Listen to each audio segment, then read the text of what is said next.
Hi guys! Welcome ulit sa aking YouTube channel. At of course, unboxing na naman tayo. Kung napanood nyo yung aking previous video about dun sa binigay ko na yung sapatos dun sa nagmay-ari, masaya siya dun sa Winflow. So, for today, mag-unbox na naman tayo kasi hindi pa natatapos yung mga sapatos dito. Nakaka-excite tong ating i-unbox ngayon kasi napakadaming features dito. Pero bago tayo mag-unbox, magpasalamat muna tayo kay Lord sa ating mga blessings, sa lahat ng kanyang mga provisions at gumising tayo ngayong araw na to. At nagpapasalamat ako sa aking mga kaibigan, sa aking pamilya, at sa mga nag-subscribe sa akin, at sa mga nanonood na hindi ko naman sila kakilala. At kung kilala ko man, pasensya na kayo. Hindi ko kayo ma-mention kasi hindi ko pa masyadong alam kung ano ba yung mga features ng ng YouTube. Baguhan lang ako. Sorry naman. Okay. So, nandito ulit tayo sa ating unboxing. Ito, nung isang araw, nag-unbox tayo ng Y3. Ito, i-unbox ko ngayon, isa sa pinakamahal na sapatos ng Y3 ulit. Y3 ulit tayo. Nakikita nyo ba yun? 50% yan. Yan. Itong sapatos na to, sisimulan ko muna ng kahit konting Kaya ko sinabing pinakamahal kasi kahit i-google nyo ngayon at mula noong lumabas ito, umaabot siya ng 2,300 dirhams. Pinakamababa na to, pag nag-sale siya sa isang kulay na last piece na, minsan ang mga nagsisale yung mga nasa extreme sizes na, either na maliit na o masyadong malaki. So, pag nag-sale man yun, ng 1,000 lang. 1,000 dirhams. Yeah? So, excited kayo? Pero mas excited ako kasi akin na naman tong sapatos na to. Yan.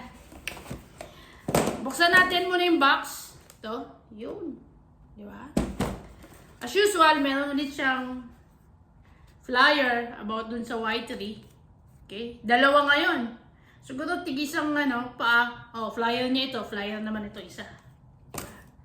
Tapos, meron siyang instruction. Yun o. Pero mamaya, papakita ko sa inyo kung paano to. Okay? So, simulan muna natin. Ano bang line to? Ito yung collab ng Adidas 4D. Tapos, ito ngayon ginawang Y3 4D. Okay. So, meron Adidas 4D, Y3, 4D, si Yoji ulit, nag-collab sila. Yan. Di ba? Yan. Di ba? Oo. Punta muna tayo sa material bago natin i-dissect tong sapatos na to at malalaman nyo kung bakit ganun, bakit pricey ito.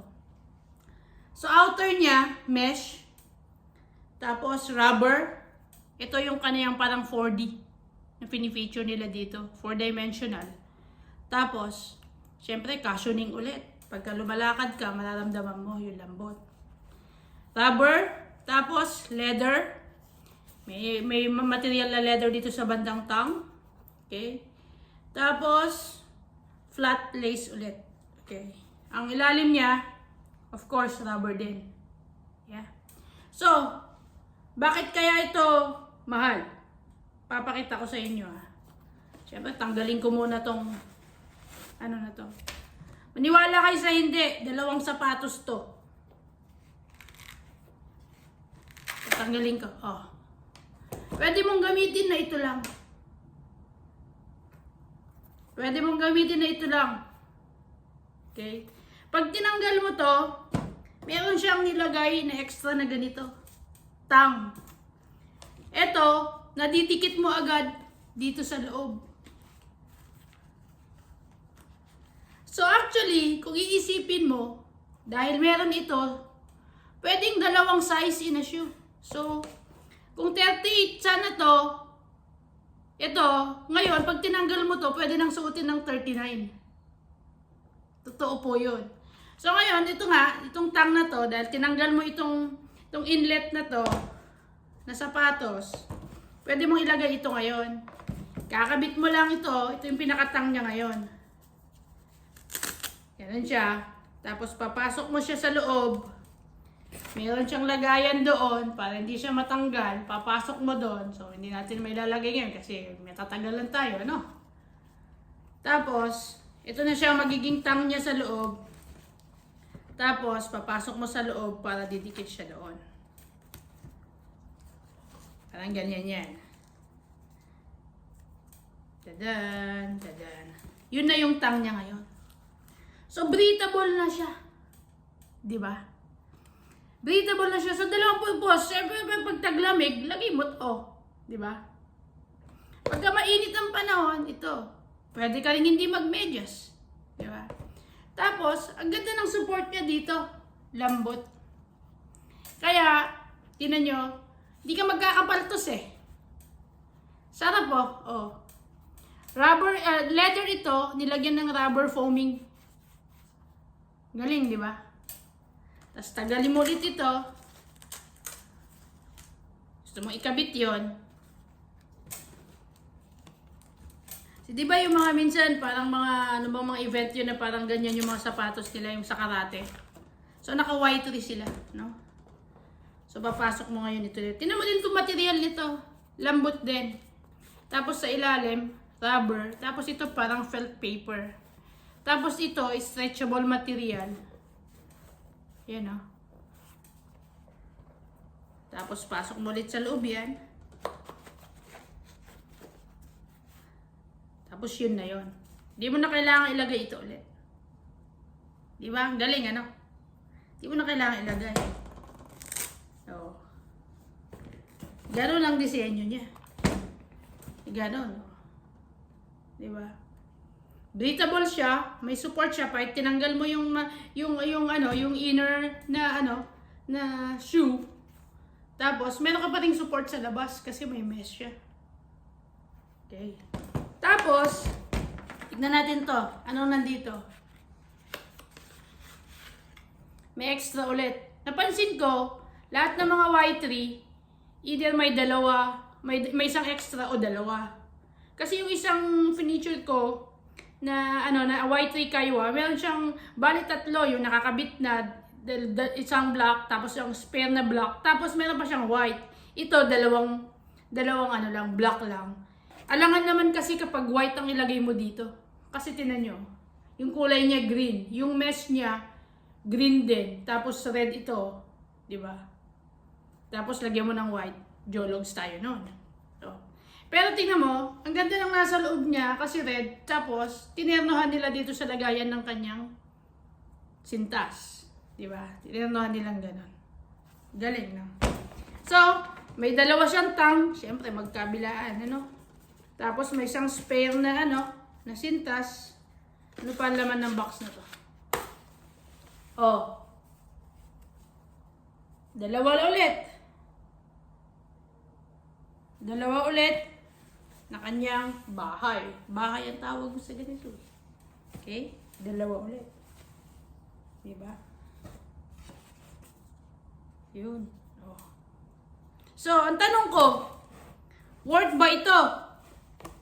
Malalaman natin. Malalaman natin. Okay? Pero ang masasabi ko, dahil sa material niya, at saka, syempre, naging dalawang sapatos siya.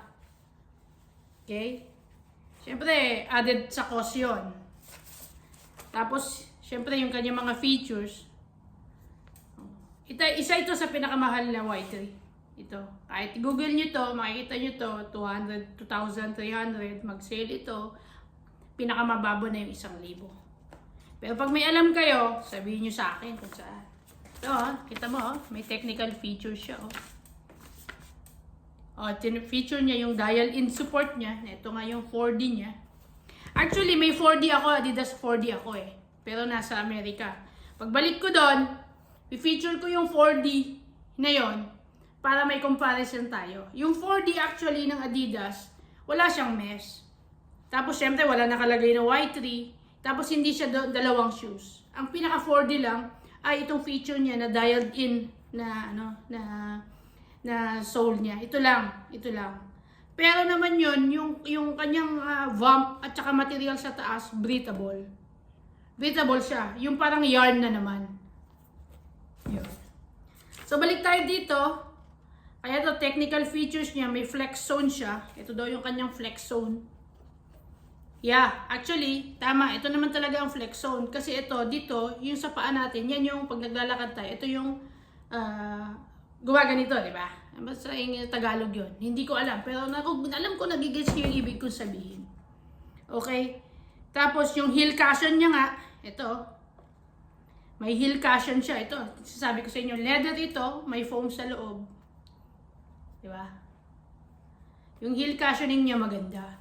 So, for sure, hindi ka magkakapaltos dyan.